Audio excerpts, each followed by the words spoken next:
میرے دینی اور ملی بھائیوں، جیسا کہ آپ جانتے ہیں قرآن ایک عظیم الشان معتبر کتاب ہے جس کو اللہ تبارک و تعالی نے ساری کائنات کے لیے ہدایت کا ذریعہ بنایا، اور اس قرآن کو پڑھنے کا حکم دیا۔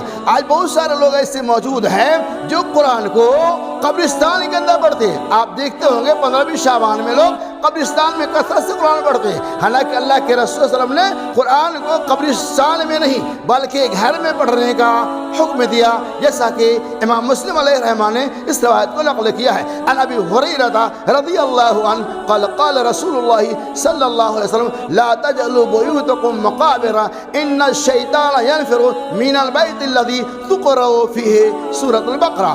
لا تجعلوا بیوتکم قبورا، اپنے گھروں کو قبرستان نہ بناؤ، اور اس گھر سے شیطان بھاگ جاتا ہے۔ تقرأ فیہ سورۃ البقرہ، جس گھر میں سورہ بقرہ کی تلاوت کی جاتی ہے۔